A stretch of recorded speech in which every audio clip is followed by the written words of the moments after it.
আসসালামু আলাইকুম ওয়া রাহমাতুল্লাহ। আপনাকে শুধুমাত্র এই দুইটি জিনিসের সাদকা করতে হবে, তারপর দেখবেন সম্পদ এবং রিজিক আপনার পায়ে এসে চুমু খাবে। বাড়ি থেকে পেরেশানি, বন্দিশ, বেবরকতি এবং রোগভীতি একেবারে শেষ হয়ে যাবে, আর সম্পদই সম্পদ হবে, খুশি আর খুশি হবে। আর মনে রাখবেন, এই সাদকাটি দেওয়ার জন্য ধনী কিংবা পয়সাওয়ালা হওয়া জরুরি নয়, বরং গরিব থেকে গরিব ব্যক্তিও একেবারে খুব সহজেই এই সাদকাটি দিতে পারবেন এবং নিজের ভাগ্য এবং নিয়তি পরিবর্তন করতে পারবেন। তো সেই জন্য আজকের এই ভিডিওটি আপনাদের সকলেরই জন্য খুবই বিশেষ একটি ভিডিও হতে চলেছে। আপনারা এটিকে শেষ পর্যন্ত অবশ্যই দেখবেন। আর ভিডিওটি শুরু করার আগে আপনাদের কাছে একটা ছোট্ট রিকোয়েস্ট থাকবে যে আপনি যদি আমাদের চ্যানেলে নতুন এসে থাকেন তাহলে মেহেরবানি করে এই চ্যানেলটিকে সাবস্ক্রাইব করে নেবেন, আর সম্ভব হলে ভিডিওটিকে শেয়ারও করে দেবেন, যাতে করে আরও মানুষ এই ভিডিও থেকে উপকৃত হতে পারেন। তো চলুন এবার ভিডিওর মেন টপিকে ফিরে যাই। তো আজকের এই ভিডিওতে আমরা আপনাদেরকে ইসলামী শিক্ষা অনুসারে তিনটি এমন সাদকার সম্বন্ধে জানাবো যে এই তিনটি সাদকার মধ্যে যদি আপনি দুইটি সাদকা দিতে শুরু করেন তাহলে আপনার ভাগ্য এবং নিয়তি এমনভাবে পরিবর্তন হবে যে আপনি নিজেও বিশ্বাস করতে পারবেন না। আপনার জীবন এবং ঘর থেকে দারিদ্র্য একেবারের মতো শেষ হয়ে যাবে, আর তারপর শুধুমাত্র সম্পদ আর সম্পদ, খুশি আর খুশি থাকবে। এর জন্য আপনাকে এই তিনটি সাদকার মধ্যে যে কোনো দুইটি সাদকা দিতে শুরু করতে হবে। আর এর জন্য না তো আপনার প্রচুর অর্থের প্রয়োজন হবে, আর না তো আপনার ধনী হওয়ার প্রয়োজন হবে, বরং আপনি যদি একজন দরিদ্র এবং অসহায় ব্যক্তিও হন তবুও এই তিনটি সাদকা সহজেই দিতে পারবেন। কিন্তু যখনই আপনি এই দুইটি সাদকা দেওয়া শুরু করবেন তখনই আপনার রিজিক বাড়তে শুরু করবে, আর এটি এত দ্রুত এবং এত বিশাল হবে যে আপনি নিজেও বিশ্বাস করতে পারবেন না। আর যদি আপনার বাড়িতে কোনো কেউ অসুস্থ থেকে থাকে, রোগব্যাধি আপনার বাড়িতে সবসময় লেগেই থাকে, তাহলে আপনার বাড়ি থেকে এবং আপনার জীবন থেকে বেবরকতি এবং পেরেশানি একেবারের মতো শেষ হয়ে যাবে। আপনি এবং আপনার পরিবার সমস্ত বালা মুসিবত থেকে নিরাপদে থাকবেন। এই দুইটি সাদকা বিপদের সামনে ঢাল এবং বাধা হিসেবে দাঁড়িয়ে থাকবে। আর বিশেষ করে রিজিক সম্পর্কিত আপনার যত সমস্ত সমস্যা থাকবে সেই সমস্ত কিছু একেবারে শেষ হয়ে যাবে। হযরত আবু হুরায়রা রাদিয়াল্লাহু তাআলা আনহু থেকে বর্ণিত, রাসূলুল্লাহ সাল্লাল্লাহু আলাইহি ওয়াসাল্লাম ইরশাদ করেছেন, মানুষের প্রতিটি সন্ধিস্থল এবং প্রতিটি অঙ্গ প্রত্যঙ্গের উপর সাদকা ওয়াজিব হয়ে থাকে। অন্য আরেক জায়গায় নবী করিম সাল্লাল্লাহু আলাইহি ওয়াসাল্লাম ইরশাদ করেছেন, তোমাদের মধ্যে যে কেউ সকালে উঠে থাকে, অর্থাৎ তোমাদের মধ্যে যে কেউ সকালের সূর্য দেখে থাকে, তার প্রতিটি অঙ্গের উপর সাদকা ওয়াজিব হয়ে যায়। অর্থাৎ রাসূলুল্লাহ সাল্লাল্লাহু আলাইহি ওয়াসাল্লামের এই সমস্ত রিওয়ায়াত থেকে আমরা জানতে পারি যে পরের দিন সকাল হওয়ার সাথে সাথেই আমাদের সমস্ত জয়েন্টে, অর্থাৎ আমাদের শরীরে যে 360টি জয়েন্ট রয়েছে সেই প্রতিটি জয়েন্টে সাদকা ওয়াজিব হয়ে যায়। কিন্তু আমাদের মধ্যে এমন কতজন মানুষ আছেন যারা তার শরীরের উপর ওয়াজিব হয়ে থাকা এই সাদকা করে থাকেন? বরং আমাদের মধ্যে বেশিরভাগ মানুষই শুধুমাত্র তখনই সাদকা করি যখন আমরা অসুস্থ হই অথবা আমাদের উপর কোনো বিপদ নেমে আসে। এর আগে সাদকা করা তো দূরের কথা, এর সম্বন্ধে আমাদের মনে কোনো ধারণা পর্যন্ত আসে না। আমাদের মধ্যে বেশিরভাগ মানুষই এমনটি করে থাকেন। সেই জন্য হঠাৎ করে আমাদের জীবনে মুসিবত, পেরেশানি এবং রিজিকের অভাব নেমে আসে, আর তখন আমরা বুঝতে পারি না যে আমরা জীবনে কি ভুল করেছি, যার কারণে আমাদের জীবনে মুসিবত ও পেরেশানি বাড়তেই যাচ্ছে। আমাদের উপর রিজিকের অভাব নেমে আসছে, আর প্রতিনিয়ত পেরেশানির বোঝার তোলায় চাপা পড়ে যাচ্ছি। তো আসলে এর একটা কারণ সাদকা না দেওয়াও হতে পারে। তো এই তিনটি সাদকা সম্পর্কে বলার আগে আপনাদেরকে শুধুমাত্র দুইটি সাদকা দেওয়া শুরু করতে হবে, যার পর আপনার কাছ থেকে রিজিক এবং সম্পদের সমস্যা একেবারে শেষ হয়ে যাবে। আপনার উপর সম্পদ এবং অর্থের বৃষ্টি হবে, রিজিক এবং সম্পদ আপনার ঘরে আসতে শুরু করবে, আর যত কিছু মুসিবত, পেরেশানি, রোগব্যাধি আপনার ঘরে থাকবে সেই সমস্ত কিছু শেষ হয়ে যাবে। কিন্তু তার আগে ইসলামী শিক্ষা অনুসারে সাদকা কি এবং কেন সাদকা দেওয়া হয় এবং সাদকা দেওয়ার উপকারিতা কি সেই সম্পর্কে জেনে নিই। তো আপনাদেরকে জানিয়ে রাখি যে ইসলামী শিক্ষা অনুসারে আমরা জানতে পারি যে আসমান থেকে বালা মুসিবত নাজিল হয়, আর এই মুসিবতগুলো তাদের সাথে করে বিভিন্ন রোগ, মুসিবত এবং পেরেশানি নিয়ে আসে।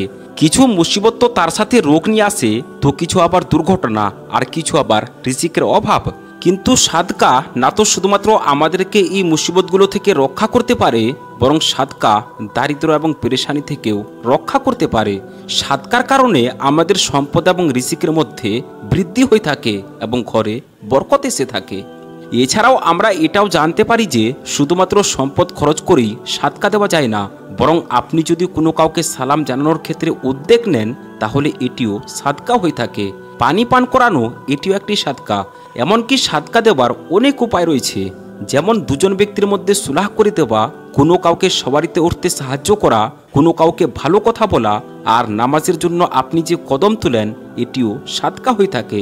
রাস্তা থেকে বাধা এবং পাথর অপসারণ করা, অন্যের উপকার করা, কোনো কাউকে দোয়া দেওয়া, কাউকে পড়ানো কিংবা ভালো কিছু শিক্ষা দেওয়া, কাউকে ভালো জিনিসের আদেশ দেওয়া, হাসি মুখে কারো দিকে তাকানো, বিপদে পড়া ব্যক্তিকে সাহায্য করা, বাবা মায়ের সাথে সময় কাটানো, কারো স্বাস্থ্যের খোঁজ নেওয়া, অসুস্থ ব্যক্তিকে দেখতে যাওয়া, যে কোনো মুসিবত এবং পেরেশানিতে সবর করা, সৎ কাজের আদেশ দেওয়া এবং খারাপ কাজ থেকে বিরত রাখা, শাস্তি দেওয়ার ক্ষমতা থাকা সত্ত্বেও কাউকে ক্ষমা করে দেওয়া, এমনকি নিজের হাতে স্ত্রীর জন্য কিছু আনা এবং তার সাথে ভালোবাসা ও স্নেহের কথা বলা, এই সমস্ত জিনিস সাদকাই হয়ে থাকে।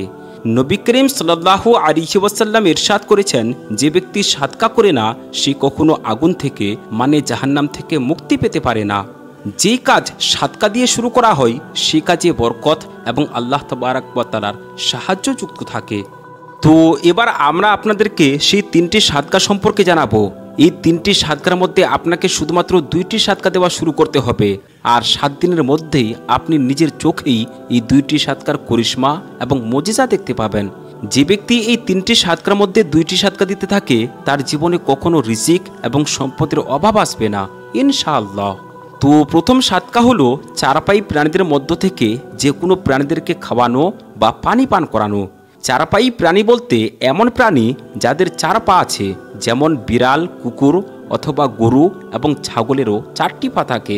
তো যে ব্যক্তি তার সামর্থ্য অনুযায়ী চারপাই প্রাণীদেরকে খাওয়াবে অথবা পানি পান করাবে, তবে মনে রাখবেন সেই প্রাণীটি যেন তার নিজস্ব না হয়, অর্থাৎ আপনাকে এমন প্রাণীকে খাওয়াতে হবে অথবা পানি পান করাতে হবে যার আপনি মালিক নন। এই প্রাণীটি কুকুর, বিড়াল বা অন্য যে কোনো প্রাণী হতে পারে যাদের 4 পা আছে। আপনি যে কোনো প্রাণীর ক্ষুধা বা তৃষ্ণার্ত মেটাতে পারেন। একজন ব্যক্তি হযরত আলী রাদিয়াল্লাহু তাআলা আনহুর দরবারে হাজির হলেন আর বলতে লাগলেন, হে আলী, আমি প্রতিদিন কাজে যাই এবং কঠোর পরিশ্রমও করি, কিন্তু তবুও দারিদ্র আমার পিছু ছাড়ে না। আপনি বলুন আমার কি করা উচিত?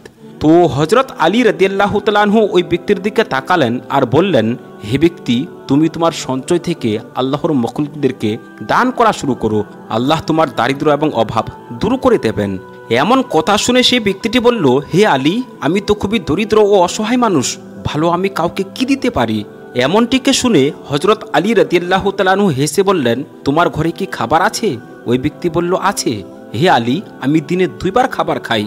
যার পর হযরত আলী রাদিয়াল্লাহু তাআলা আনহু বললেন, হে ব্যক্তি, তোমার রিজিক থেকে আল্লাহর মখলুকদেরকে দান করো, যদিও সেটি খাবার 2টি দানায় হয়ে থাকুক না কেন, কিন্তু তবুও অবশ্যই দাও, আর সেটি পশু অথবা যে কোনো পাখি হোক না কেন।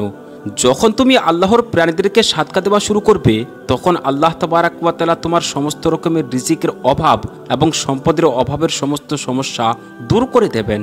আর তোমার ঘরে এত সম্পদ, এত টাকা আসবে যে সেগুলো রাখার জায়গা থাকবে না। দ্বিতীয় যে সাদকা আপনাদেরকে করতে হবে সেটা হলো জুম্মার দিনে কোনো ক্ষুধার্ত ব্যক্তিকে খাবার খাওয়ানো। আর মনে রাখবেন, ক্ষুধার্ত ব্যক্তির ক্ষুধা মেটানো সবচেয়ে পুণ্যের কাজগুলির মধ্য থেকে একটি। যদি কোনো ব্যক্তি তার কাজে সহজতা চান, অর্থাৎ যদি তিনি চান যে তার সব কাজ সহজতর হোক, তাহলে তার উচিত হবে যে সে যেন অন্যদের একই কাজে সুবিধা তৈরি করে। আল্লাহ তাবারক ওয়া তাআলা তার সেই কাজে সহজতা সৃষ্টি করে দেবেন, আর সেই কাজের সাথে সম্পর্কিত সকল ধরনের সমস্যা ও অসুবিধা তার কাছ থেকে দূরে হয়ে যাবে।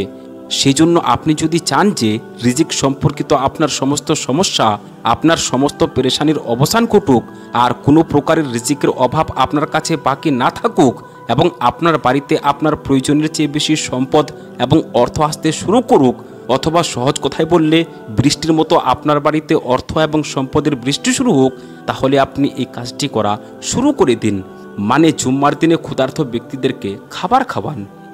আর তৃতীয় সাদকা হলো চড়ুই পাখিদের পানি এবং শস্য খাওয়ানো। বাবা ফরিদগঞ্জ শকর রহমতুল্লাহি তাআলা আলী একবার বলেছিলেন, কখনো কোনো চড়ুই পাখি ক্ষুধার্ত অবস্থায় ঘুমায় না, সব চড়ুই পাখি ভরা পেটে ঘুমায়।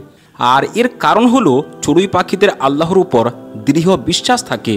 চড়ুই পাখিরা বিশ্বাস করে থাকে যে আল্লাহই আমাদের রব আর আল্লাহই আমাদেরকে সৃষ্টি করেছেন। আর আজ পর্যন্ত যিনি আমাদেরকে রিজিক দিয়েছেন তিনি ভবিষ্যতেও মানে আগেও আমাদেরকে রিজিক দিতে থাকবেন। আজ পর্যন্ত যিনি আমাদেরকে ক্ষুধার্ত ঘুমাতে দেননি তিনি আগামীকাল বা পরশুও ক্ষুধার্ত ঘুমাতে দেবেন না।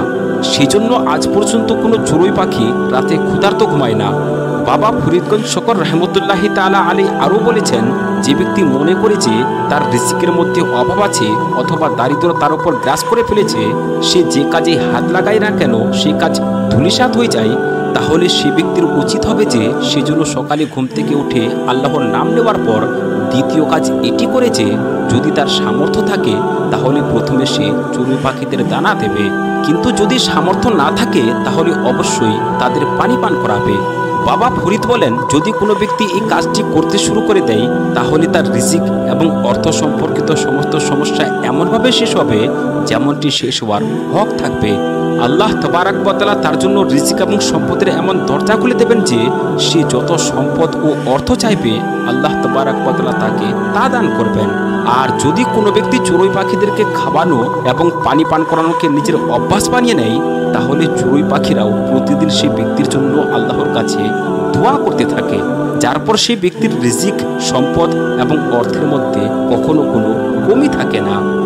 তো আজকের এই ভিডিওতে আমরা আপনাদেরকে যে 3টি সাদকা জানালাম সেই 3টির মধ্যে যদি আপনি 2টি অথবা 1টি সাদকা করার অভ্যাস করে নেন তাহলে বিশ্বাস করুন আল্লাহ তাবারাক ওয়া তাআলার জাত আপনার রিজিক এবং সম্পদ সম্পর্কিত সমস্যাগুলি এমনভাবে শেষ করে দেবেন যেন মনে করুন সেগুলো কখনো ছিলই না। সেই সাথে আপনার সম্পদ এবং অর্থের মধ্যে বরকত আসবে ইনশাআল্লাহ তাবারাক ওয়া তাআলা। আল্লাহ রব্বুল আলামিনের কাছে দোয়া করি আল্লাহ রব্বুল আলামিন যেন আমাদের সকল সমস্যা ও পেরেশানিকে দূর করে দেন এবং আমাদের সকল জায়েজ ইচ্ছাকে পূর্ণ করেন। আমিন ইয়া রাব্বাল আলামিন। ভিডিওটি ভালো লাগলে কমেন্টে মাশাআল্লাহ, সুবহানাল্লাহ অবশ্যই লিখবেন। আমরা আশা রাখছি যে আজকের এই ভিডিওটি আপনাদেরকে ভালো লেগেছে। যদি ভালো লেগে থাকে তাহলে একটি লাইক করবেন এবং চ্যানেলে যদি আপনি নতুন হয়ে থাকেন তাহলে চ্যানেলটিকে সাবস্ক্রাইব করবেন। আসসালামু আলাইকুম ওয়া রাহমাতুল্লাহি ওয়া বারাকাতুহু।